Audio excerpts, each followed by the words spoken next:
네, 오늘 예배 또 현장에서 방송으로 또 유튜브로 들으시는 모든 분들에게 우리 하나님의 크신 은혜가 함께 하시기를 바랍니다. 오늘은 다니엘서 3장인데요.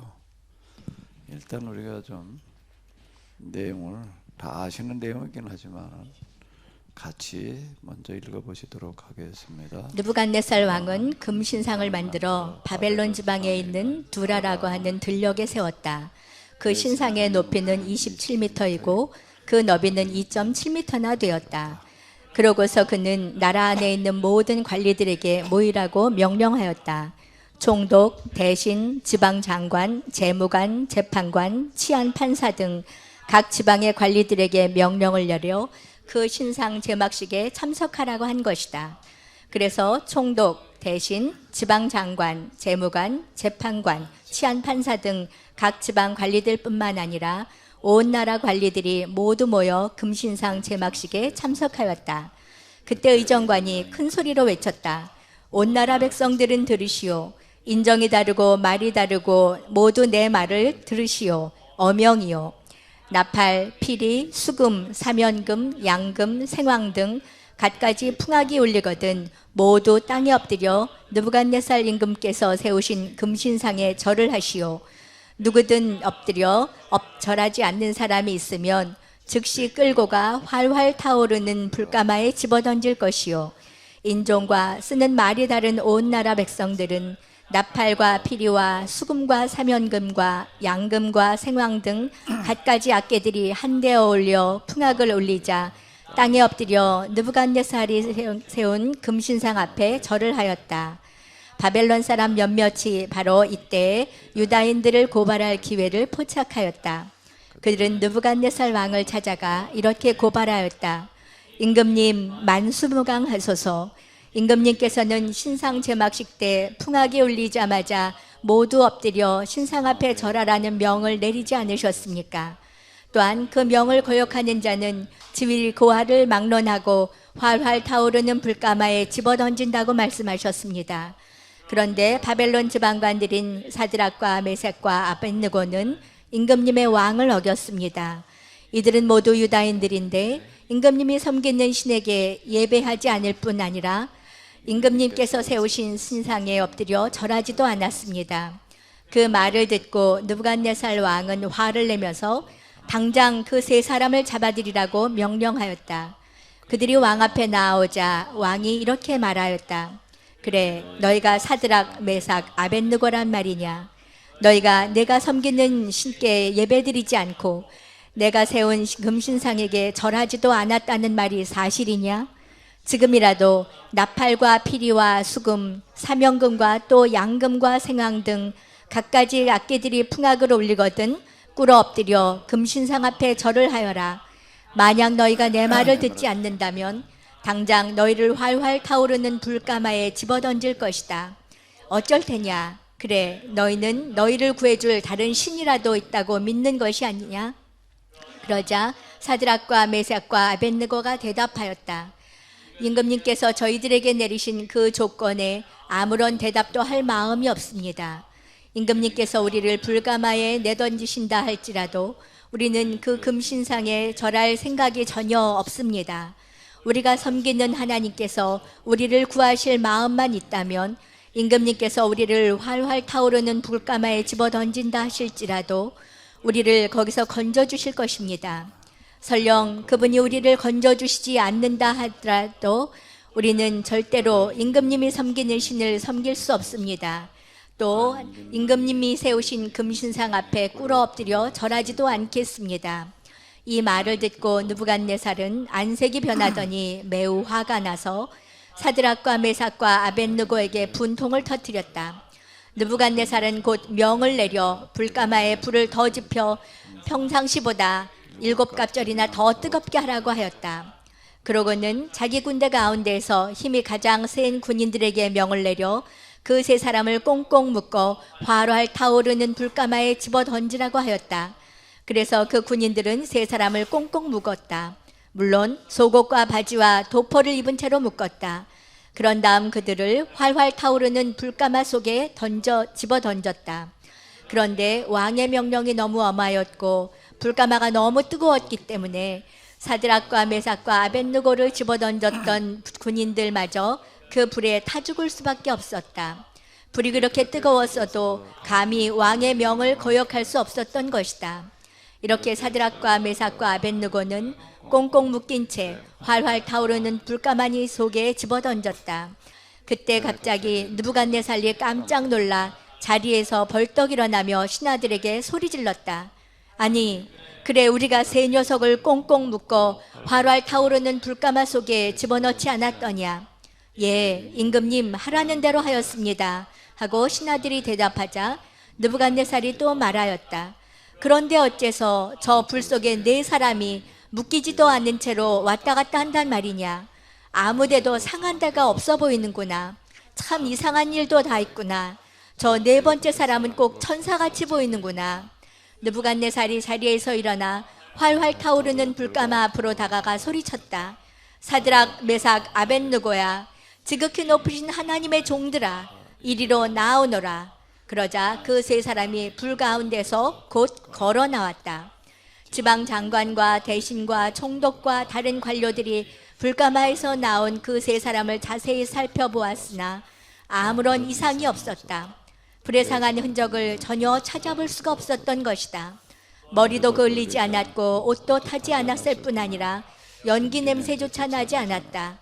그러자 왕이 입을 떼었다. 사드락과 메삭과 아벳느고가 섬기는 하나님을 찬양하여라. 바로 그분이 천사를 보내셔서 당신을 믿고 의지하는 이 사람들을 건져주셨구나.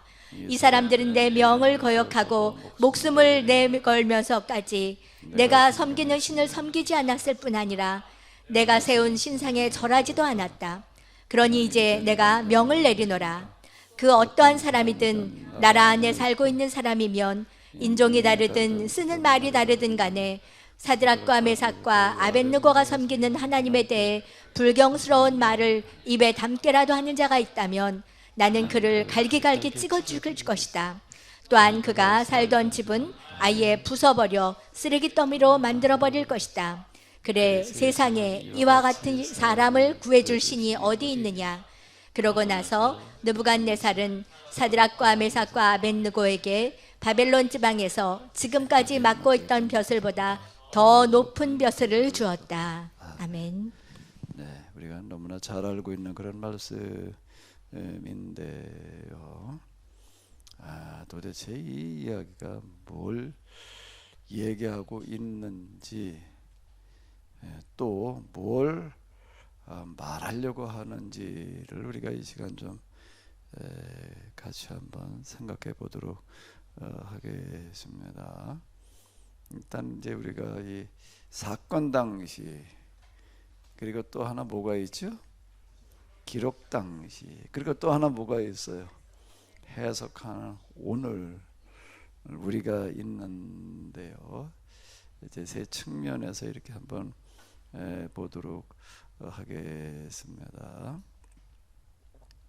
사건 당시로 보게 되면은 이제 포로기 때 포로로 끌려갔던 사람들 가운데에서 사드락, 메삭, 아벳느고가 뭐 이제 고위직에 올라 있었다. 그건 우리가 앞에서 이렇게 보는 거고요.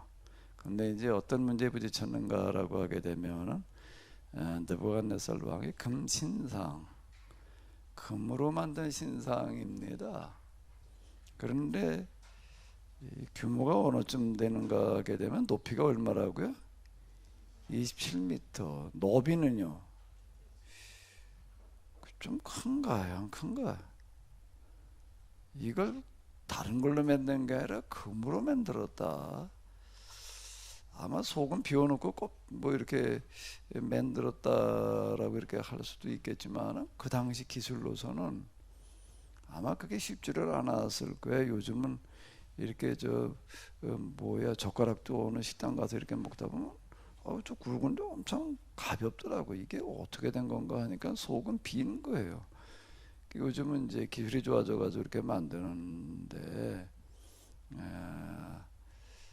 이거 이 금신상을 만들었다라고 할 때에 소금 비워놓고 권란 만드는 그런 방식으로 만들기도 쉽지 않았을 거고, 또 신상이기 때문에 아마 그런 식으로 만들지는 않았을 것 같아요. 그런데 높이가 27m, 너비가 2.7m나 되는 금신상을 만들었다. 이게 저 얼마나 대단한 건지 이제 우리가 이렇게 알 수가 있을 텐데, 그리고서 이제 온 제국 내에 있는 관리들을 모이게 해가지고 제막식을 하는 거야. 그리고 신상에 이제 그 장면을 한번 이렇게 잘 생각을 해보세요. 느부갓네살이 왜 이런 일을 하는가라고 하게 되면은, 그건 누가 봐도 이거는 사실 어마어마한 거예요. 금으로다가 이런 큰 신상을 만들어 놓고, 그 신상이 있었으면 또 신전도 있었을 거 아니에요.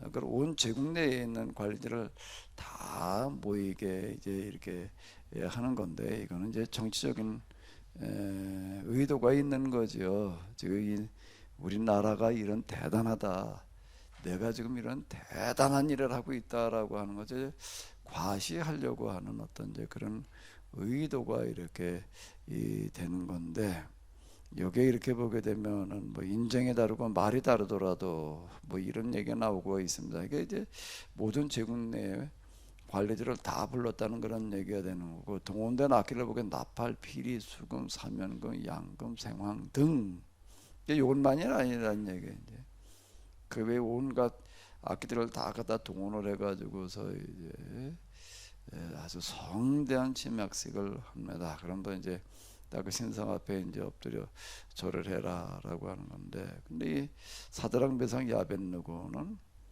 이제 하지를 않아서 이제 불가마에 던져지게 되는데요. 자, 일단 이제 우리가 뭘 좀 생각해 보는가라고 하게 되면은, 사건 당시로 돌아가서 사드락 메삭 야벳느고는 어떻게 해서 금신상에 절하지를 않을 수가 있었을까? 절하지 않으면은 불가마에 던지겠다라고 이야기를 하는데요. 일단 우리가 이제 사드락 메삭 야벳느고의 입장으로 돌아가서 한번 생각을 해보자고요. 어떻게 이 사람들은 우리는 불가마에 던져진다 할지라도 절하지 않겠다라고 이렇게 할 수가 있었을까?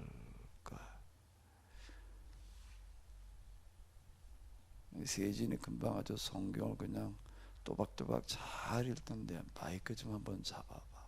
읽었는데 세진이라면 이런 상황이면 어떡할 거야?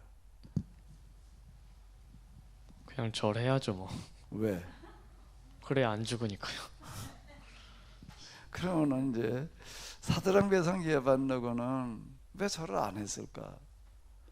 어떻게 해서 안 할 수가 있었을까? 죽음이 두렵지 않았나 것 같아요. 죽음이 두렵지 않아서, 그 죽음이 두렵지 않아서 일 수도 있을 거고, 또 사실 우리가 그냥 그저 성경에 있는 얘기에 동화식으로 다 그냥 스쳐 지나가지 말고, 이제 그 당시 상황으로 돌아가서 한번 우리가 그 당시 한번 재현을 해보자고요.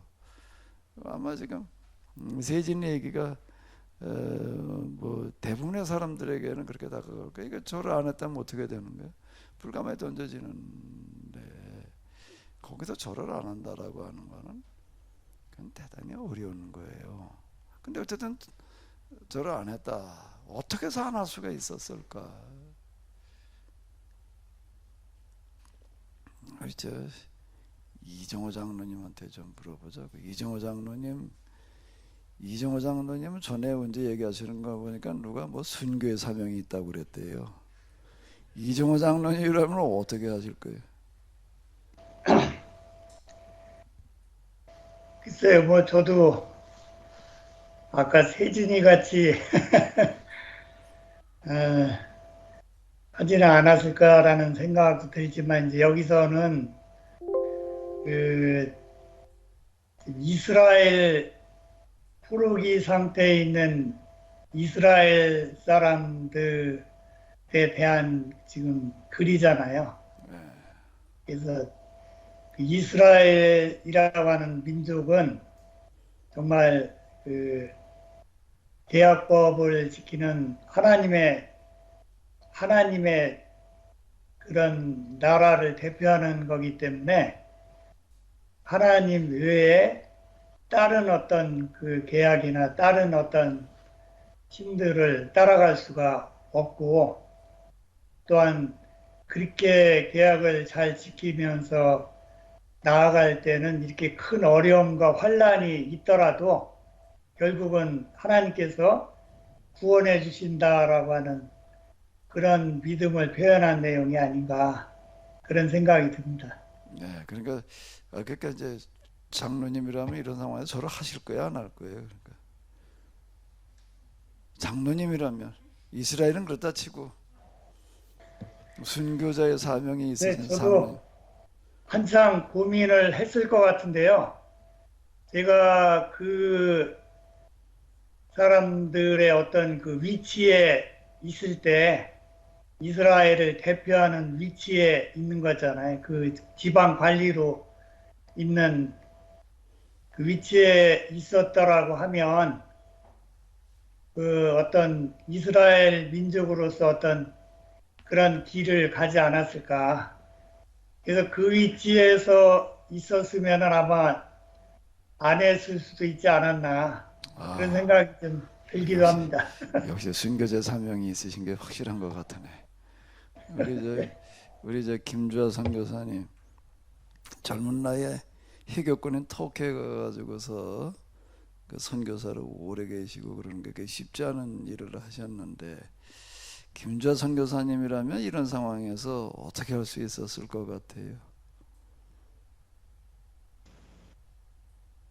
저도 엄청 많이 고민이 됐을 건데, 결론적으로는 안 할 가능성이 조금 더 높은 것 같아요. 그러니까 여자의 몸으로 희귀권에 선교를 가서 이렇게 오랜 동안 계셨겠지. 야, 나보다 더 나으시네. 예. 우리 자 누가 또 좀 뭐 얘기하실 분 안 계신가요? 자, 제가 좀 예, 우리 말씀드릴까요? 계약준수 장로님은 어떻게 하셨을까요?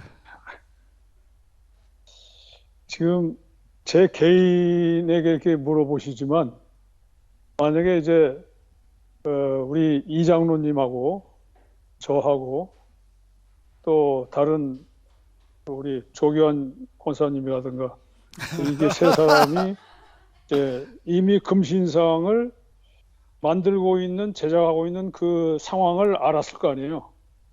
그렇다면 이 세 사람이 그 관리로 있지만 수시로 이제 만나서 자신들이 어떻게 이 금신상을 대처할 것인가를, 아마 오랜 기간 동안 그 제작하는 기간이 오래 걸렸을 테니까 그걸 아마 미리 대처하고 그거에 대한 생각을 하지 않았을까요? 그리고 물론 기도도 하고 같이 그 힘을 모아서 했을 테니까, 저 혼자라면 아마 좀 어렵겠지만 우리 장로님이나 조규환 권사님이 계시다면 저는 기꺼이 한번 순교의 각오로 한번 해보자, 그랬을 것 같아요.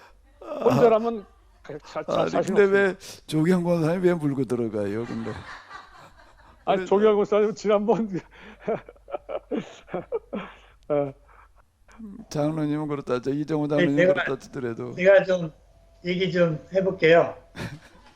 전에 그 아프가니스탄의 그 선교사로 샘물교회에서 여러 사람이 갔는데, 그때 이제 그 말하자면은 인솔회관 그 분이 이제 그 대표가 되는 분이 그 다른 사람들은 다 보내라, 내가 인질로 있겠다. 그래서 결국은 그 사람들한테 말하자면 탈레반들한테 참수를 당했잖아요. 근데 만약에 제가 이 둔대교회 성도들을 데리고 그 어디 아프가니스탄 가서 탈레반한테 잡혀가지고 그런 상황이 됐다고 하면 저는 좀 그런 쪽으로는 좀 하지 않았을까. 저도 좀 그 사람 입장이 돼서 그 다른 사람 보내고 자기가 남겠다고 했을 때 그 의미를 알았을 거 아니에요, 그 사람도. 그래서 하여튼 제가 어떤 그 일원으로서 이렇게 그 참여를 했다고 하면은 좀 몰라도 제가 그 사람들을 끌고서 대표로 이렇게 했을 때에는 글쎄 저 같으면은 좀 그런 상황에 좀 그렇게 대처하지 않았을까. 근데 뭐 그것도 전에도 한번 몇 번 생각을 해봤던 거예요. 사건이 일어나 생각하는 게 아니라 그 당시에 내가 그랬으면 어떻게 했을까.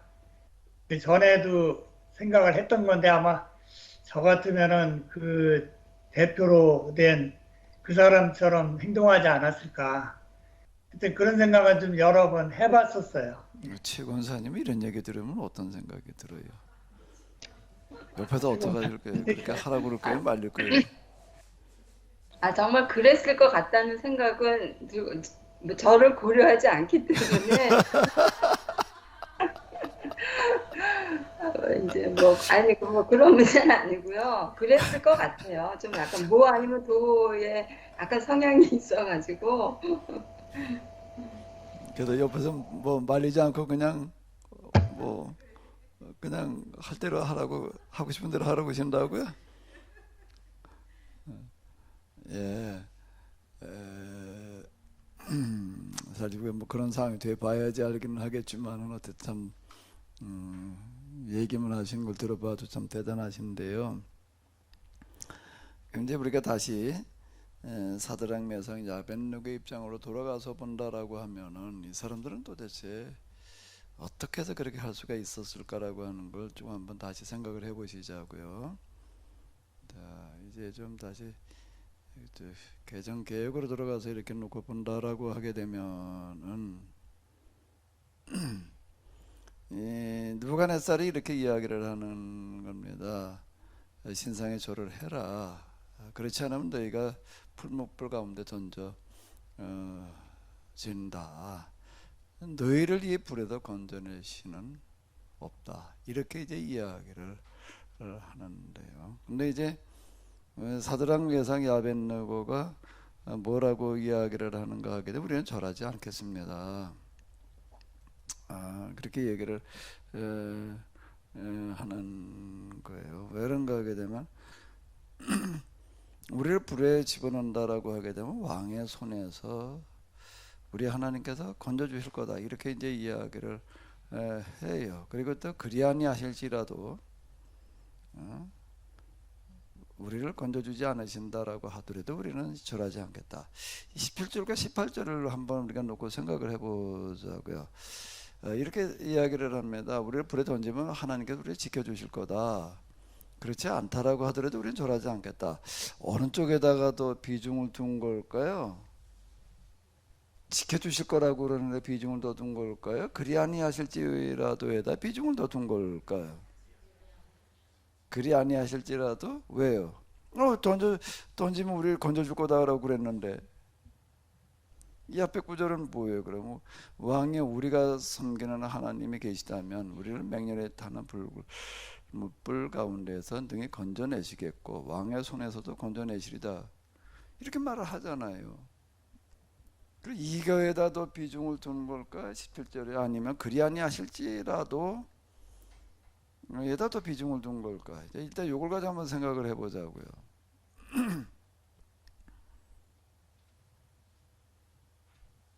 왜 그리 아니하실지라도에다 비중을 뒀다고 생각을 하셨죠?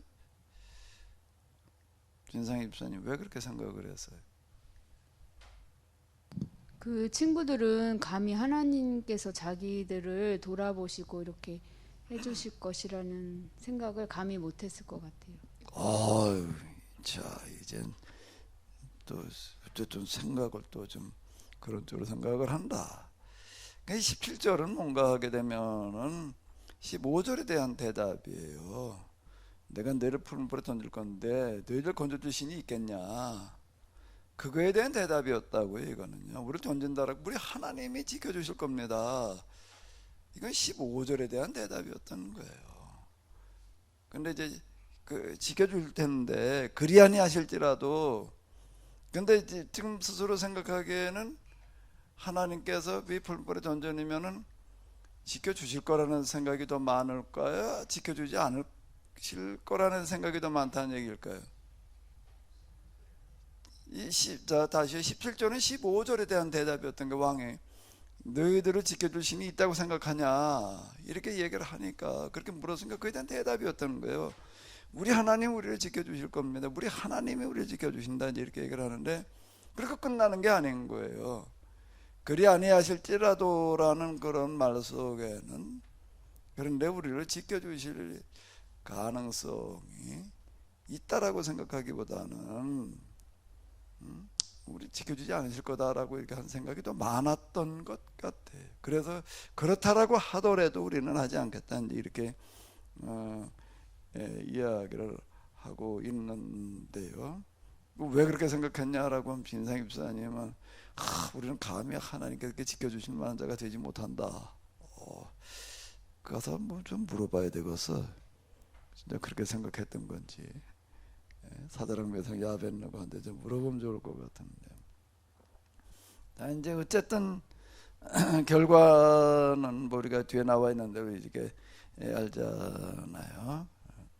하나님께 지켜주셨다. 뭐 이제 이렇게 나와 있는데, 우리는 이제 얼핏 이렇게 생각하기 쉽습니다. 이런 상황에 처했을 때 사드락 메삭 아벳느고처럼 하면 하나님께서 지켜 주시리라 라고 생각하기 쉬워요. 그죠?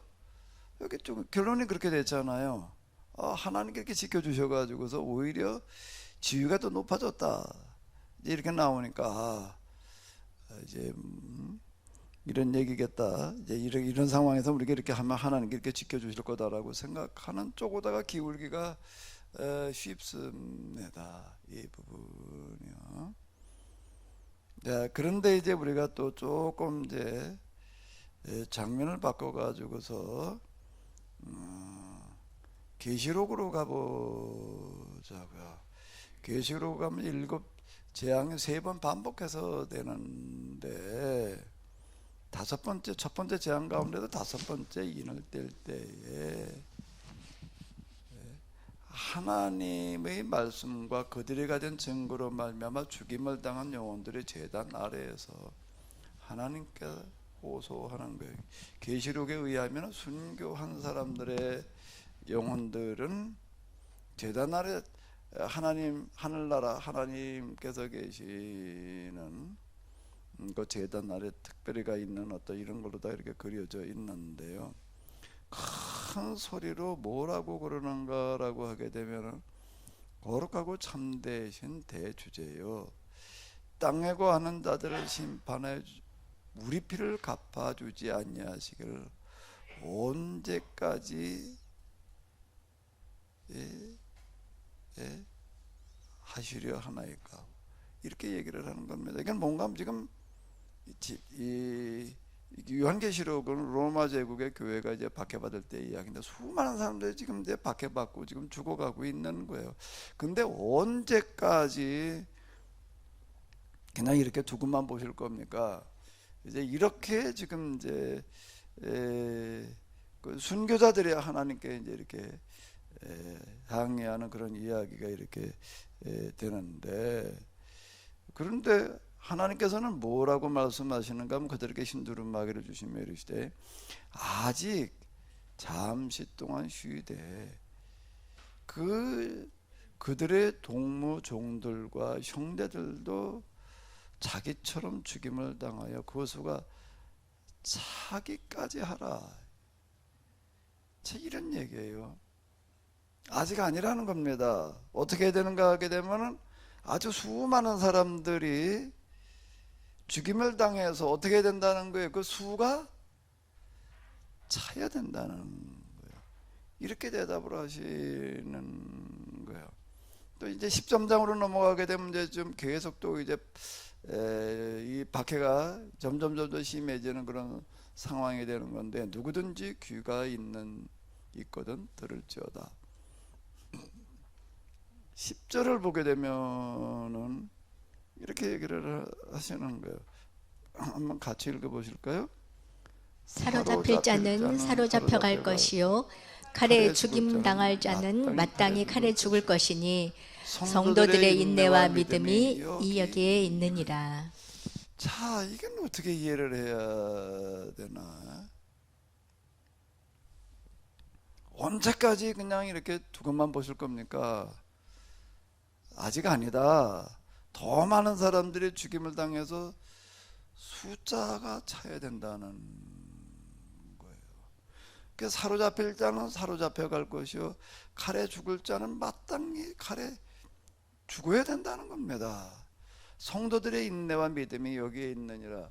그러면 사드락 메삭 아벳노고는 불에도 건져졌지만은 박해 시대 때 수많은 사람들은 어떻게 되는가? 하나님께 지켜주시나요? 안 지켜주시나요? 안 지켜주시는 거예요. 안 지켜주실 뿐만 아니라 마땅히 이렇게 죽어야 된다는 겁니다. 아니 왜 마땅히,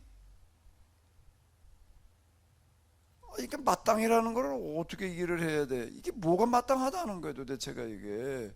아니 죽는 사람들이 지금 억울하게 죽고 있는 거예요.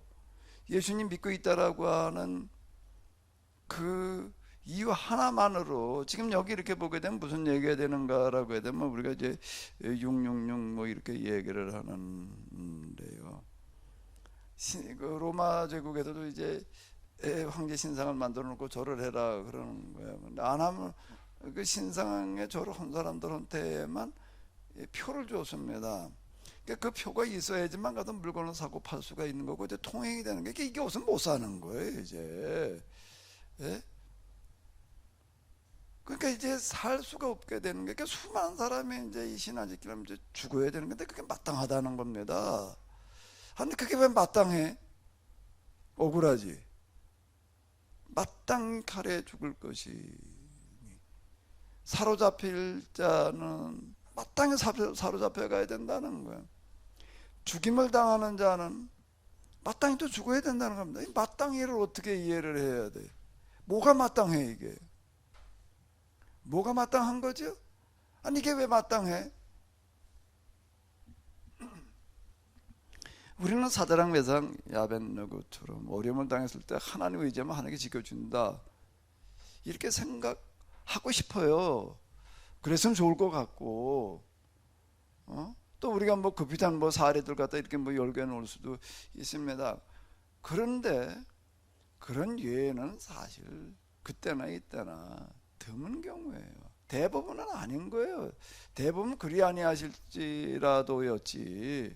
진짜 하나님께서 천사들을 보내가지고 사드락 메삭 아벳노고 세 사람 던져주 불속에 네 사람이 이제 있었는데 왕이 가만히 보니까 하나는 천사처럼 보였다는 거예요. 그러니까 저들이 믿는 신이 천사를 보내가 지켜주신다 이제 이렇게 얘기를 하고 있는데, 그렇게 해줬으면 좋을 것 같지만 그렇지 않습니다. 그럼 오늘 우리도 마찬가지. 우리가 신앙생활 열심히 하고 뭐 기도 사람 하나님께서 그냥 늘 기도 응답하시고 지켜주시고 뭐 답 뭐 해주시는 거 아닌 경우가 지금 허다합니다. 근데 이게 여기 마땅히, 누가 마땅히 좀 한번 설명해봐요. 우리 순교의 사명이 있으신 분한테 또 좀 들어보자고. 이정호 장로님, 김준수 장로님은 뭐 마땅히 죽으실 것 같은데 이 마땅히를 어떻게 설명을 해야 돼? 누가 좀 김자성 교사님도 뭐 그런 상황이면 뭐 순교했을 쪽이도 무게가 실린다고? 마땅히는 뭐예요? 그럼 마땅히를 설명을 해봐. 이게 왜 마땅한 거야? 이렇게 죽어가야 되는 거야. 이 사람들은 무슨 선교 책임자여가지고 책임자 입장에서 뭐 대신 주겠다 그러는 것도 아니에요. 그냥 일반 평신도들이 수없이 가서 죽는 겁니다. 교회 지도자만 가서 그런 게, 교회 지도자이라고 한다면은 지도자 입장이니까 마땅히 내가 뭐 이렇게 해야지라고 생각할 수 있지만은요. 그 마땅히를 누가 좀 설명해봐. 뭐가 마땅한 거예요 지금요?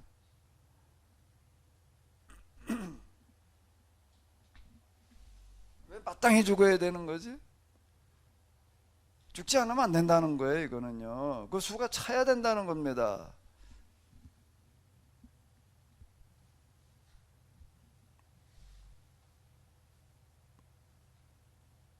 자, 이걸 어떻게 제가 이해를 말씀드릴까요? 예, 얘기해 보세요.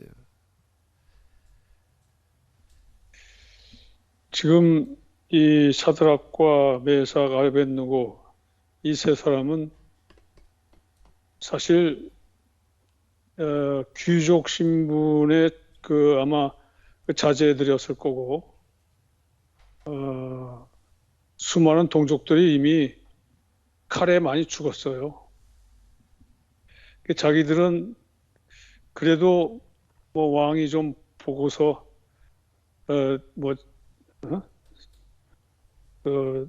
관리로 쓰려고 자기들을 이제 선발해서 한다고 하지만 사실 그들은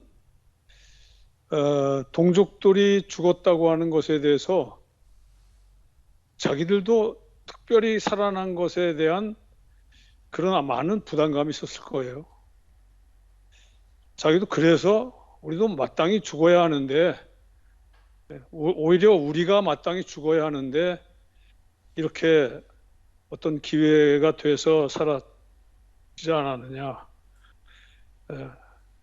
그러니까 수많은 사람이 참 비참하게 죽어간 그 상황에 사실 자기가 죽어야 하는데 다른 사람이 죽었어요. 그러니 또 마땅히 죽어야 될 때가 되면 죽어야 되지 않을까요?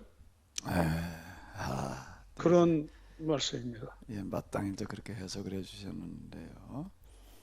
자, 이제 우리가 또 이렇게 한번 생각을 해보시자고요. 우리가 다니엘서 쭉 이렇게 보게 되면은 이제 꿈꾸는 그런 얘기 이제 해석한 거 우리가 있는데, 이렇게 보게 되면은 큰 신사 우상에 머리는 순금, 가슴과 두 팔은 은, 배와 넙석자리는 놋, 종아리는 쇠, 이제 그렇게 나오게 됩니다. 근데 이게 쇠라고 하는 거는 뭐 이제 가장 강하기 때문에 이제 제일 어쨌든 당할 그런 금속이 없지요. 쇠는 금이나 은, 노선 그건 약합니다. 가격은 높이 나가지만 그러니까 무기나 이런 거는 쓸 수가 없어요. 그래가 이제 이게 금은 바벨론을 말하는 거고 은은 이제 그 뒤에 일어나는 그 나라들을 얘기하는 거니까 이제 페르시아. 그다음에 동은 어디예요? 그다음 등장한 제국이 헬라 제국. 이제 알렉산더 헬라 제국. 그다음 네 번째가 이제 뭔가라고 하게 되면 이제 로마 제국. 이제 이렇게 그건 연결돼서 이렇게 볼 수가 있어요. 역사가 그렇게 흘러갔으니까. 그런데 이 가장 강한 철의 나라가 되었을 때 나라온 돌멩이, 이건 우리가 지난번에 봤잖아요. 나라온 돌멩이가 와가지고서 이걸 다 그냥 박살을 냈다라고 지금 이제 이렇게 이야기를 하고 있는데요. 나라온 돌멩이가 왜 로마 제국에 이르러 가지고서 나라온 돌멩이가 박살을 낸다라고 지난번에 우리가 같이 생각을 해본 거지요? 왜 그때예요? 왜 금일 때는 바벨론은 아니고 은이든 페르시아도 아니고 동이든 헬라 제국도 아니고 왜 로마 제국 때일까요? 그 제국이 계속 이어지는데 이제 다니엘이 왜 이런 꿈을 해석할 수 있었느냐라고 한다라고 하게 되면은 그 고민이 도대체 이 제국이 언제까지 계속돼야 될 것인가라고 하는 고민이 그게 있었다는 그런 얘기가 이렇게 되는 거예요. 포로로 끌려가다 바벨론 상황을 보니까 이게 망할 나라가 아닌 거고, 망한다라고 하더라도 또 비슷한 나라가 또 생기고 또 생기고 또 생기고, 그럼 뭐 이게 도대체 하나님 믿고 있는 우리는 언제까지 이러고 살아야 되느냐, 이제 이렇게 이제 고민을 했을 것이다라고 이제 우리가 좀 이제 추정을 해 이렇게 본 건데요. 그럼 왜 로마 제국 때인 거죠? 자, 인류 역사 이후로 등장했던 나라 중에서 가장 강대한 나라가 무슨 나라라고요? 로마 제국, 지난번에 제가 뭐 에베소 뭐 그런데 이제 예를 좀 들어서 말씀을 이렇게 드렸는데, 왜 그런가 하면 왜 그때예요? 제국으로서 가장 강대한 나라에 이르렀을 때가 언제인 거예요? 이젠 끝장날 때인 거예요. 그게 이제 물급필반의 원리라고요. 다른 거 차면은 그 다음엔 어떻게 돼 있는 거예요? 기울게 돼 있는 게 세상의 모든 원리와 이치. 그러니까 그때가 이제 끝장날 때다. 그 날아온 돌멩이가 이제 교회를 이야기하는 거라고요. 그러면 날아온 돌멩이로서 지금 로마 제국 끝장내는 게 구체적으로 뭘 말하는 걸까요? 구체적으로 뭘 말하는 거예요? 자, 이걸 가지고 생각을 해봐요. 계시록을 가지고 생각을 해봐요. 언제까지 도대체 우리를 그냥 이렇게 박해박해 내버려 두실 것입니까? 라고 했더니 그들의 동무들과 종들과 형제들도 자기처럼 죽임을 당하여 뭐 할 때까지? 그 수가 차기까지 라는 겁니다. 그 수가 차기까지라는 거예요. 그러니까 사로잡힐 자는 사로잡혀 갈 것이요 칼에 죽을 자는 마땅히 칼에 죽을 것이니, 성도들의 인내와 믿음의 진정한 믿음은 여기에 있다는 겁니다. 뭐가 진정한, 귀 있는 자는 들을지어다라는 얘기가 뭔 얘기예요? 뭘 들으라는 얘기예요? 진정한 신앙은 뭐라는 얘기예요? 마땅히 뭐라는 거예요? 잡혀가고 마땅히 칼에 죽는 거. 잡혀가고 칼에 죽는 걸 마땅하게 당연하게 받아들이는 게, 그게 성도의 인내와 믿음이라는 겁니다. 하나님 믿으니까 하나님께 우리 지켜줄까, 이게 아니고 당연히 이건 내가 이런 어려움을 당해야 된다라고 받아들이는 게, 그게 진정한 믿음이다. 지금 이 얘기가 되는 거예요. 그게 마땅하다는 겁니다. 왜 마땅한 거죠? 이거 왜 기꺼이 받아들여야 되는가? 왜 그런 거예요?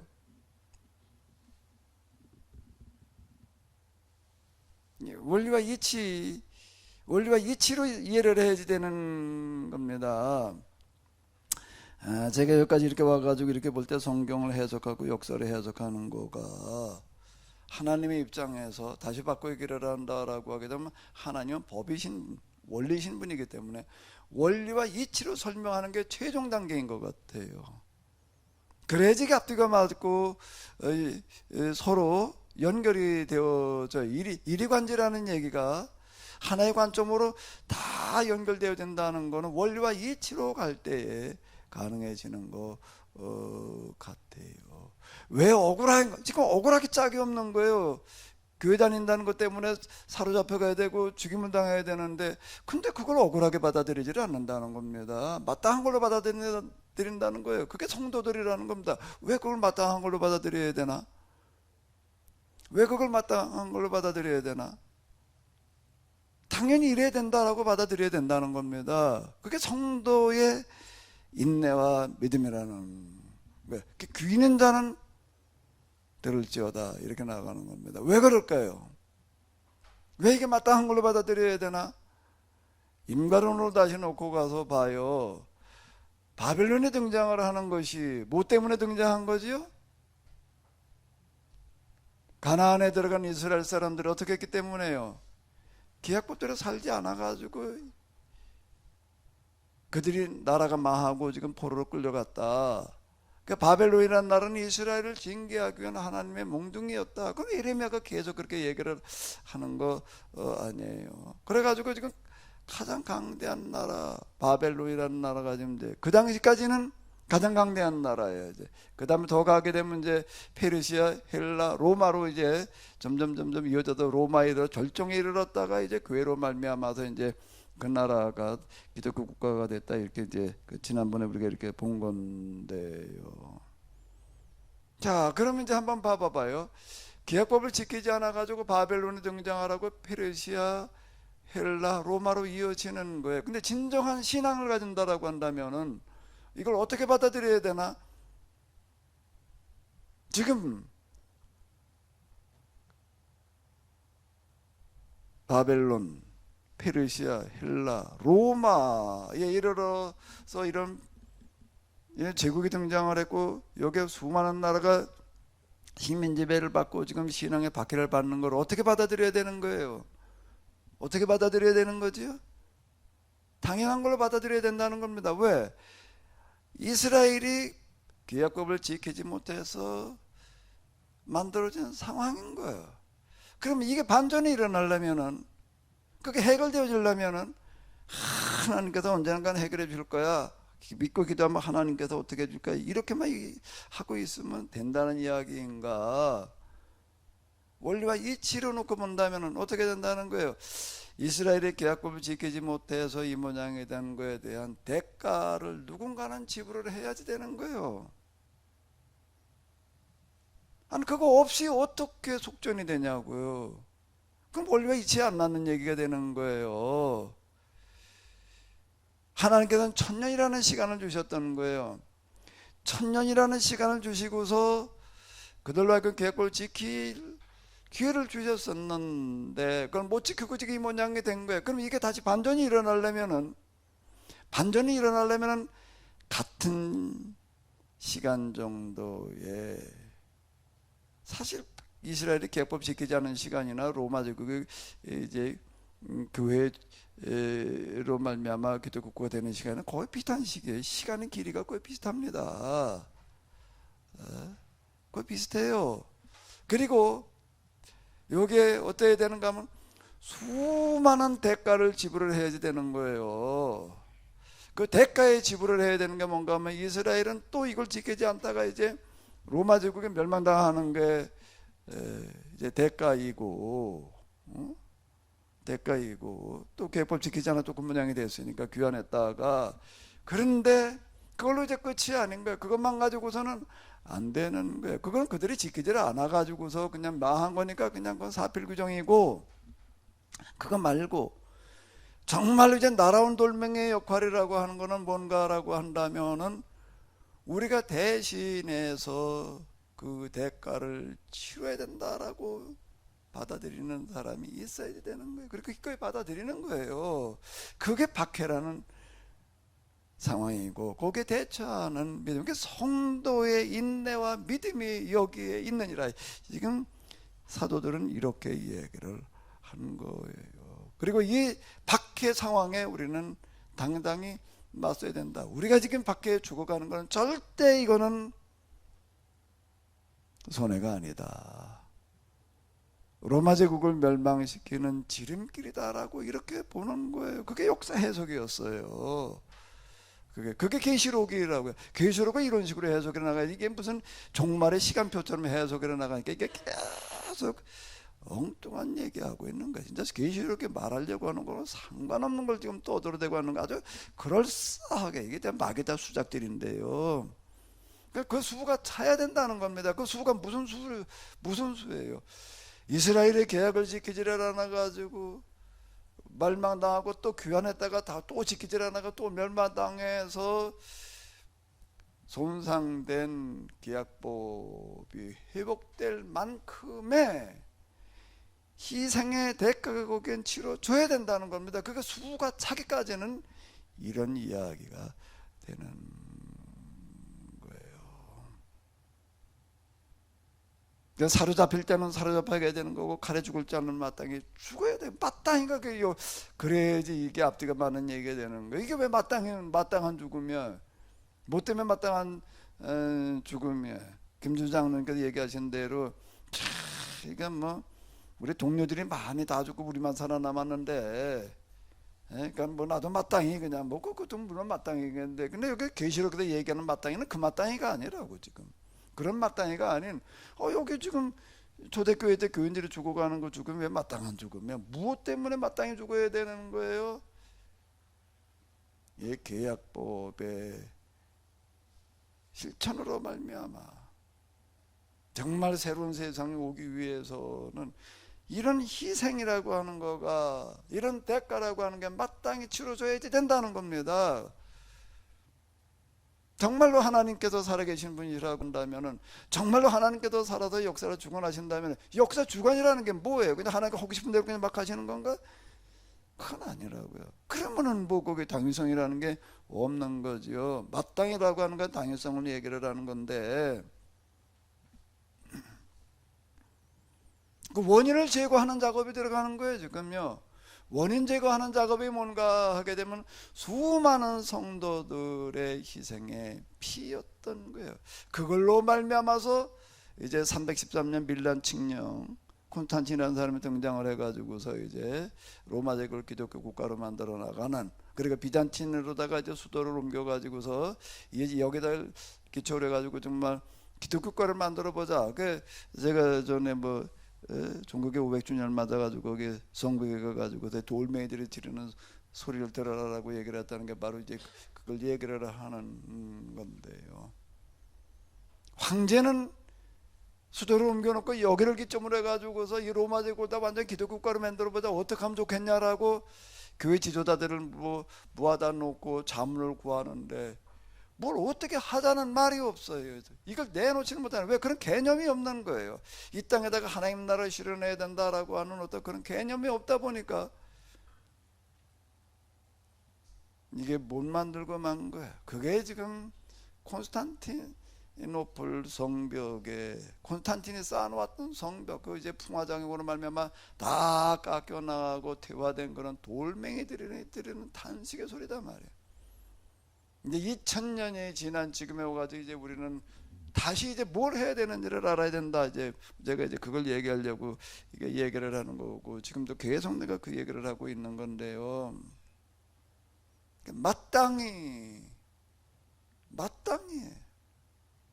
라고 하는 거예요. 그러면 이제 다시 오늘로 돌아와 봐봐요. 이제 오늘로 돌아왔을 때 이제 우리가 코로나 그리고 인류 대멸종의 위기에 처해 있습니다. 그러면은요, 이걸 어떻게 해결을 해야 되나? 뭐 백신 뭐 요즘 뭐 백신 뭐지 뭐 만들어 놔봐야 물 백신 그런 얘기는 뭐 그거는 계속 또 뭐 6개월 단위로 또 맞아라 말이야. 6개월 가지고는 안 된다. 이제 3개월 단위로 맞아라. 저한테 좀 몇 달밖에 안 됐는데 좀 또 3차 맞으라고 뭐 계속 문자 들어와요 지금요. 이건 해결책이 아니라는 걸 이미 우리는 알아요. 그러니까 뭐 달리 방법이 없으니까 그냥 그러고 있는 건데, 그러면은 성경에서 얘기하는 해결책이라는 거는 뭐예요? 마땅히가 있어야 되는 거예요. 교회가 그동안 콘스탄티노플의 성벽에 그 돌멩이들 소리 지르는 것처럼 정말 교회가 뭘 해야 될지를 모르는 거예요. 교회가 할 일이라고 하는 거는 이 제국이라는 그런 문화를 해결하라는 거예요. 나론 돌멩이가 이걸 얘기를 하는 거라고요. 인류 역사에 등장했던 제국 가운데도 가장 강대한 제국의 교회로 말미암아, 순교자들의 피로 말미암아 네, 기독교 국가로 바뀌게 되어지는데, 그 이후 제국이 없는 그런 세상을 만들어 나가는 거예요. 제국이라는 게 뭔가 하면 약탈 문화를 말하는 거거든요. 이스라엘이 가나안에 들어가는 약탈 문화 제거하기 위한 건데, 여리고 전쟁에 그런 걸 얘기를 하는 거라고요. 그런데 오히려 이게 엉뚱하게 교회 지도자들이 무슨 일을 해야 될지를 모르다가 보니까 기독교 국가가 그 다음에 제국이 돼 나가는 이런 모순이 빚어지는 거예요. 기독교 국가가 제국이 되니 로마 제국도 그랬고, 그 이후에 로마 제국이 사라지고 난 다음에 유럽이 이제 근대 현대 이르면서 다 이제 독립을 해가지고서 또 선진국이라고 하는 나라들이 돼가는데, 그 나라 다 제국이 돼버리고 말잖아요. 다 기독교 국가예요. 십자가를 매달고 전 세계를 돌아다니면서 식민 지배를 하는 그런 모순이 빚어진 이런 결과. 그리고 과학이라고 하는 그런 이기를 바른 쪽으로 써서 이 땅에 하나님 나라를 실현해가는 쪽으로 방향을 잡지 않냐고 첨단 무기를 만들어서 전 세계를 점령하는 그런 제국으로 발돋움을 그 다음에 대량 생산, 대량 소비, 뭐 소비가 미덕이다 말이야. 어떻게든지 그냥 뭘 만들어 가지고서 그냥 마케팅 광고를 해가지고서 그냥 일단 사게 하는 거야. 자, 그걸 경제 성장이라고 이제 이렇게 온 거예요. 그러다 보니까 이 모양이 됐다고. 지금 전 세계 다 쓰레기 때문이고 지금 지금 이 모양이 됐는데, 이게 다시 돌이켜지려면은 에이, 뭐 어차피 세상 망할 건데 뭐 예수님 오시면은 어차피 세상은 다 심판 받아서 불질러 버릴 것이니까 그건 뭐 이제 다 자멸하는 거고, 이제 우리는 그냥 휴거해서 하나님 나라 가면 되는 거야. 그리고 그리고 지금 또 있는데 이거야말로 진짜 앞뒤가 안 맞는 그런 얘기가 되는 거예요. 그거야말로 정말 말도 안 되는, 기독교 국가가 제국이 되는 것이 말이 안 되는 건 뭐냐고. 지금 우리가 그동안은 뭐 우리 예수님 오시면 세상 심판하고 말고 하나님 나라 간다라고 생각하는, 영원히 구원받는다고 생각하는 거야말로 정말 더 말이 안 되는 그런 신앙이었던 거예요. 이게 해결되려 한다면 여기 뭔가 마땅이라는 게 들어가야지 되는 거예요. 그거 없이, 그 원인 없이 결과를 기대한다는 건 있을 수가 없는 거예요. 마땅히 어떻게 된다는 게, 사로잡힐 갈 때는 사도로 잡혀가야 되는 거고, 칼에 죽을 자는 죽어야 되는 거예요. 그 수가 차야 되는 거예요. 그 수가 차야 되는 거예요. 이제 오늘 우리가 이 문제를 해결하려고 한다라고 하게 되면 거룩한 부담을 질 수밖에 없습니다. 계약과 실천이라고 하는 거룩한 부담을 우리가 지는 걸로 말미암아서 마땅히 져야지 되는 거예요. 근데 오늘 우리의 상황은 무슨 사로잡혀갖고 칼에 죽는 시대는 아니에요. 그럼 마땅히 무슨 부담을 져야 될 것인가? 제가 제기하는 거 있잖아요. 성경과 하나님에 대한 똑바른 이해. 또 뭐지요? 가정 성경 공부, 자연치유. 이것도 안 질라 그러면 곤란한 얘기가 되는 거예요. 그러면 뭐 한번 사로잡혀가고 뭐 칼에 죽어볼까? 오늘 아침에도 제가 쓰레기를 버리러 나갔는데, 쓰레기 버리러 가서 이제 분류를 해서 쭉 이렇게 뭐 플라스틱류가 왜 이렇게 많은지, 뭘 하나 샀다 하면 이놈의 포장, 이놈의 포장 문화 좀 없애야 돼. 정말 살려면은 법으로다가 못하게 만들어 놔야 되는데, 이 비닐 뭐 그냥 플라스틱 뭘 조그마한 거 하나 사서 보게 되면 뭐 도대체 뭐가 더 커 보이나면 껍데기가 더 커 보여 도대체. 그냥 알맹이보다는. 요즘 뭐 호박을 키워도 어떻게 키우는가 하게 되면 비닐 주머니를 갖다가 씌워놔 가지고서 비닐 주머니 모양대로 호박을 크게 만들어 놓으니, 참 이게 뭐 도대체가 정말 이게 뭐 말이 안 돼. 이게 정말 호박한테 물어봐봐요. 그 비닐 주머니에서 그때 뭔 생각을 했냐 말이야. 완전 고문도 세상에 그런 고문은 없는 거예요 지금. 어쨌든 이거 뭐 이렇게 버리다가 이렇게 보니까는 플라스틱에 그게 저 스티커 붙어 있는 놈게 좀 몇 개 있어요. 뭐 뛴다고 뛰었는데 어떻게 그냥 아마 또 들어간 것 같아. 이놈을 거기 앉아가지고서 한참 손톱으로 뜯으려고 그러니까 이게 뭐 아무래도 안 뜯어지더라고요. 도로 그놈을 골라가지고서 몇 개 가지고 올라와서 칼부터 딱 깎아놨는데, 그래서 그 깎으면서도 내가 이렇게 생각을 했습니다. 이걸 깎는다고 해가지고 이까지 게 무슨 큰 뭐 도움이 되겠냐 말이야. 거기 뭐 그저 분류한다고 갖다 놓은데 보게 되면 뭐 그냥 뭐 다 갖다가 그냥 플라스틱에 플라스틱 만드는, 어떤 종이컵도 갖다 집어넣는 사람 많고 뭐 플라스틱 뭐 통에 무슨 뭐 고추장 그냥 뭐 그 저 고추장 담아 먹었던 놈은 그 재활용하려면 싹 씻어내서 내다 놔야지. 이게 그냥 덕지도에 붙고 그냥 갖다 놓으니 그까지 뭐 사실 갖다가 재활용할 수도 없어요. 지금 저 분류한 거는. 그건 뭐 근데 이 놈을 뭘 우리가 스티커를 띄어서 갖다 놓는다고 하더라도 그게 재활용 될 수도 없다는 건 잘 알아요. 근데 오늘 아침에도 내가 칼로 깎으면서, 그놈의 스티커를 내가 깎으면서 내가 생각을 한 거야. 이까지 건 사실 아무것도 아니지만 이렇게 한다고 해도 갖다 재활용 될 것도 아니고, 그것만 따로 놓는다면 몰라도 이게 뭐 지속해서 어떻게 재활용을 해. 근데 하나님께서는 이 깎는 이 수고를 보시리라 말이야. 깎아서라도 내놓으려고 하는 이 마음을 보시리라. 그리고 그 가장 작은 그거를 가장 크게 보시리라. 그 믿음 가지고 내가 깎은 거예요. 이거 깎으면 말이야, 이게 그냥 뭐 우리가 사실 한다고 그래봐야 얼마나 하겠어요. 그런데 아니 예수님께서 하시는 그런 말씀 가운데서 보게 되면 겨자씨 하나만한 믿음만 있다면 어떻게 한다는 거예요? 산을 들어 옮긴다는 거예요. 산을 들어 옮길 만한 큰 믿음이 있으면 이렇게 얘기하지 않으시는 거예요. 내 가운데 겨자씨 하늘 만한 믿음만 있다라고 한다면은 가장 작은 믿음 하나만 있다라고 한다면은 산을 들어 옮길 것이요. 이 뽕나무를 들어가지고 어디 가서 심기라고 그러면은 저 바다에 가가지고서 뽕나무를 갖다 바닷가에다 갖다가 갯벌에다 갖다가 심는 거는 가능하겠지만은 뽕나무를 어디 저 바다 갯벌에다 갖다 한번 심어 놔봐. 그 바닷물에 들락날락 해봐. 그러면 그 사나? 바닷물에서 살 수 있는 거는 염소들이나 사는 거지. 딴 건 못 사는 거예요. 갖다 심는 것도 심는 거지만은요. 바닷물 속에도 뽕나무가 어떻게 자라요? 거기가요. 근데 그게 가능하다는 겁니다. 어떻게 하면요?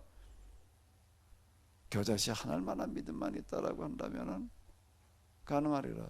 우리가 진짜 할 수 있는 거는 오늘 우리가 뭐 어쩌고 저쩌고 떠들어봐봐야 겨자씨 하늘만한 거나 하거나 말거나 그러는 거예요. 그런데 그 가장 작은 실천을 하나님께서는 가장 작은 거라고 보지 아니하시고 그걸 가지고 태산을 옮겨 주시겠다라는 겁니다.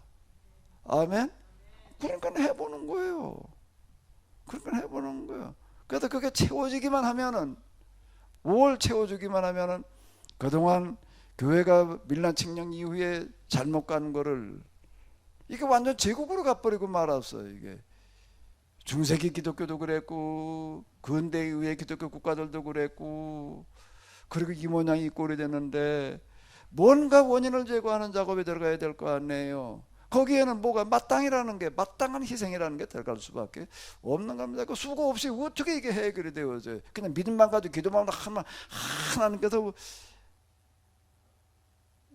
그 뭐 어떻게 하셨나? 그거는 하나님께서 만들어놓은 세상의 원리와 이치, 법을 무시하는 얘기밖에는 안 되는 겁니다. 우리가 마땅히 계약법을 실천하는 수고를 좀 해야 될 줄로 믿습니다. 그 어떤 시대가 있었는가 하면 사로잡혀 갔던 시대에 칼에 죽는 시대가 있었다는 거예요. 근데 우리는 그래도 사로잡혀 가진 않잖아요. 칼로 죽이지는 않잖아요. 계약법 지킨다고 누가 사로잡아가나? 체포해 가진 않잖아요. 계약법 지킨다고 선거 공부 열심히 한다고 누가 갖다 죽이나? 코로나 상황이 돼가지고 모이질 못한다라고 하더라도 이런 것도 있잖아요. 방송도 있고 팀도 있고 뭐 여러 가지가 있으니까 마음만 먹으면 얼마든지 할 수 있는 건데 우리가 작은 실천을 마땅히 받아들여서 우리의 위기를 극복해 나가야 될 줄로 믿습니다. 이거를 우리가 거부한다면은 그건 용서받을 수 없는 일이 돼버리고 마는 거예요. 오늘 우리의 날아온 돌멩이의 역할이라고 하는 것은 뭔가? 로마 제국 시대는 순교였어요. 그리고 이제 기록 당시로 넘어간다라고 하게 되면 이스라엘 사람들이 이제 헬라 제국의 박해 가운데 있을 때 안티오쿠스 에피파네스라고 하는 그런 헬라 제국의 왕이 온 이스라엘에 종교군을 보내가지고서 그냥 아주 완전히 다 그냥 헬라화 시키려고 하는 그런 작업으로 이렇게 들어갔는데 그 당시 이제 이 다니엘서를 써내려가면서 다니엘서에는 여기 대처하는 순교적인 그런 각오도 들어있지만 묵시록이 들어있습니다.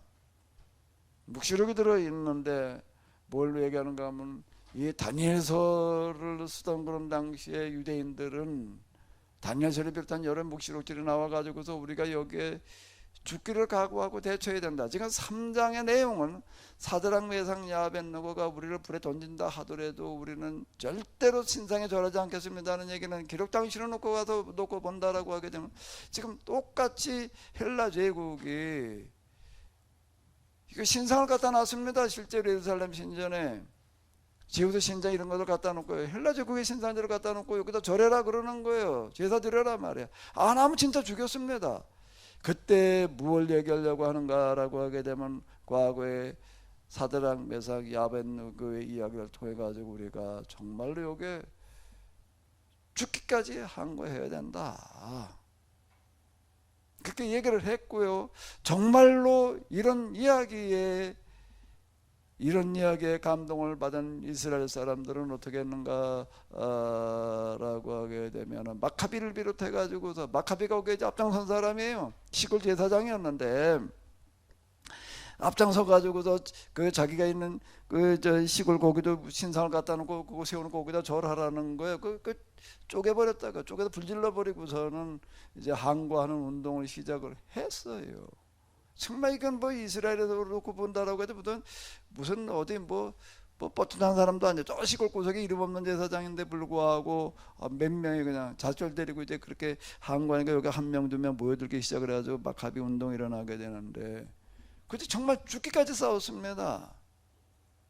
정말 생명 내놓고 싸워가지고도 결국에 가서는 승리했던 그런 어떤 결과를 이제 우리가 마카비서라고 하는 걸 보게 되면은 이제 알게 되는데, 그 기록 당시의 상황이었어요. 사건 당시로 넘어가게 되면 사드락 메삭 야벳네고는 위기를 기회로 바꿔 놓았는데, 그것도 승진했다는 얘기가 그런 얘기고, 기록 당시로 넘어가게 되면 유대인들은 다니엘서의 이런 사드락 메삭 야벳네고의 이야기를 이제 염두에 두면서 우리도 똑같이 그냥 죽기까지 싸우자. 수많은 사람이 죽어갔습니다. 결국 그들은 이제 거기에서 유일하게 헬라 제국에 맞서 가지고서 승리한 유일한 예예요. 유일한 예. 그런 결과를 맺는데도 오늘의 이제 유대교 그 헤브라이즘이라는 게 여기서 가능해졌던 어떤 이런 건데요. 이제 이거를 우리가 해석해야 되는 오늘 우리 당시로 넘어온다. 우리는 또 이거는 사드락 메삭 야벳네고가 당면했던 위기, 귀환했던 보로부터 귀환했던 유대인들이 당면했던 위기와는 비교도 되지 않을 만큼 더 큰 위기, 전 세계적인 위기, 전 인류 멸종의 위기를 지금 당면에 있는데, 이걸 우리가 어떻게 할 것인가? 이제 우리는 마땅히를 좀 찾아내야 될 거예요. 마땅히. 아멘. 마땅히. 이거 뭐 너무 커서 뭘 할 수 있는 게 엄두가 안 나. 뭘 해야 돼 도대체 이거 뭐. 거기에 우리는 뭐가 필요한가 하면 가장 작은 실천. 아멘. 가장 작은 실천. 정말로 가족들끼리 모여가지고 성경을 가지고 좀 진지하게 좀 이야기를 나누고, 정말 그 음식물 하나라도 정말 한 방울이라도 진짜 쓰레기통으로 안 들어가게 하고, 뭐 일하면서 뭘 찌개를 끓여서 먹는데요. 찌개 끓일 때에도 그거 좀 국물에 너무 많이 붓지 말고 먹을 사람은 감안해가지고서 싹 먹어야 돼. 이는 뭐 국물을 잔뜩 부어놓으니까 나중에 이걸 다 먹으려니까 그냥 이게 곤란해지더라고. 먹을 수가 없게 돼버려 이게. 그렇게 내다 버려야 돼. 음식 만들 때도요, 그냥 뭐 푸짐하게 만들어 가지고서 그냥 먹다 남게 만들어 놓지 말고 이제 그것 때문에 이렇게 된 거예요. 지금요 모자란 듯하게 만들어요. 아멘. 그래가지고 다 짭짭하고 끝내야 돼. 조금 더 먹었으면 좋겠다. 그래 싹 먹어치지. 그거 뭐 밥알 하나도 안 남기고 그냥 싹 먹어치게끔 만들어 놔야 돼. 먹다가 이게 뭐 아유 이제 그만 먹어야 돼. 남아서 뭐 이게 뭐 여기다가 이쪽에다가 부어놓고 저쪽에다 부어놓고 굴러댕기게 만들어 놓지 말고, 정말 이제 우리는 이 작은 수고 하나를 작게 보지 말아야 돼. 하나님께서는 가장 작은 거를 가장 크게 봐주겠다고 그러시는데, 우리는 이까짓 거 여기 가장 큰 방해물이 이까짓 거예요. 이까짓 거 요거 뭐 이까짓 거 하나 뭐 참만에 가장 작은 거 하나를 우리가 무시하게 되면은, 우습게 여기게 되면 이게 완전 이게 말짱 도루묵이 돼 버리고 마는 거예요. 작은 실천을 가장 큰 걸로 우리 하나님께서는 봐주시는 줄로 믿습니다. 마찬가지로 작은 실천 하나를 절대 작다 하지 아니하고 우리가 정말로 직정성으로 실천하려고 할 때 오늘의 위기가 기회가 될 줄로 믿습니다. 사건 당시로 넘어가게 되면은요, 사드락 메삭 야벳네고처럼 한다는 건 굉장히 어려워요. 불구덩이성에 던져줄 각오를 해야 되니까. 기록 당시로 넘어간다라고 하더라도 대단히 어렵습니다. 마케비 운동에 가담해 가지고도 저항 운동을 한다는 건 그럼 100% 죽는 거예요. 정말 죽었어요. 싸우다가 안식일이 되나가는 거예요. 안식이 됐으니까 어떻게 하는가 하면 안식이니까 오늘 우리는 그냥 그냥 전쟁 안 한다. 그 조건은 몰려와요. 그래서 그냥 가만히 서 있는 거예요. 제자리 지키는 거예요. 야, 안 시키니까 우리 저 도망가서 숨어 있다가 다 내일 싸우자. 그게 아니야. 자리 지켜. 저 전쟁터에도 자리 지켜야지. 자리 떠나면 그건 뭐 망하는 거지. 진지를 사수해야 되니까. 자리 지키고 있는데 안 시키니까 우리는 안 싸워. 그럼 조건은 안식을 지키나? 다 죽이는 거예요. 그러니까 죽임을 당하는데도 도망갔어요. 진짜 그랬습니다. 또 죽여 그러고 서 있는 거예요. 그러니까 수없는 사람 죽었어요. 그런 상황은 아니에요. 지금 우리는. 우리는 뭔가 이제 너무 어마어마하게 뭘 어떻게 한다는 거 엄두가 안 나, 이제는. 근데 뭘 어떻게 하자? 가장 작은 걸로 해보자. 그렇게 이제 무시해서 안 하려고 그래. 이까짓 걸 한다고 이게 뭐가 돼? 이게 스스로 무시하고 스스로 또 포기하기 쉬워. 에이, 이까짓 게 그렇게 무시하기 쉬운 거예요. 극과 극이 만나는 겁니다. 아멘. 극과 극이 만나는 거예요. 가장 큰 거를 이제 뭘로 대처해야 된다고요? 가장 작은 거, 가장 우스워 보이는 거, 아무것도 아닌 거 이까짓 걸 해가지고 자, 이게 이제 오늘 우리가 해야 될 방법이야. 이제는요. 야, 이건 우리가 사드랑 메다 야베는 것처럼 우리가 그냥 불구덩이 뛰어들어가자 말이야. 그러면 야, 그럼 뭐가 되려나? 이게 우리가 안 시킬라 우리가 가만히 서 있다가 뭐가지 달아나더라도 그냥 서 있자. 그러면 그러지. 근데 이건 플라스틱 그릇에 붙어있는 스틱 안에 띄라고? 그거나 칼 가지고 깎으라고? 이거 깎아가지고 뭘 수고하나? 가족끼리 앉아서 성경이나 가지고 뭘 공부를 하고 있으라고 말이야? 교회 와가지고 성경 하나님 똑바로 배우는 일을 하라고. 그거 한다고 뭐가 어떻게 돼? 그래도 무시하기 쉬운. 아마 지금 우리가 가장 큰 적수는 바로 이걸 것 같아요. 가장 큰 걸 가장 작은 걸로 대처하라는 겁니다. 어떻다고요? 뭐라고요? 극과 뭐가 만난다고요? 극은 만나는 거예요. 극과 극이 만나요. 무슨 극과 무슨 극이 만나는 거죠? 가장 큰 극과 가장 작은 극이 만나야 되는 그런 상황에 우리는 처해 있습니다. 지금 코로나가 7천 명이 넘어서 가지고서 지금도 그러고 있는데요. 그 이제는 내일부터인가는 코로나 무슨 백신 맞았다는 무슨 뭐가 없으면 식당도 못 들어간다 이제 또 그랬는데 그러는 거 같더라고요. 뭘 어떻게 될 것인가. 우리가 작은 거 하나하나 우리가 방역 수칙에 대해서 이게 무시하고 나갈 수는 없는 거죠. 우리도 최대한 지키면서 그것만이 아니고 계약법을 지키는 그 일에 좀 최선을 다하는 그런 한 주일 되시기 바랍니다. 여러분들의 작은 실천이 가장 큰 문제를 해결할 줄로 믿습니다. 하나님, 오늘 이 시간 이런 말씀 주시는 것을 감사드립니다. 지금 우리에게 주시는 하늘의 음성이게 하여 주시옵소서. 하늘의 명령이게 하여 주시옵소서. 가장 작은 실천을 가장 큰 비중을 두고 저희들이 가슴에 새기게 하여 주시옵소서.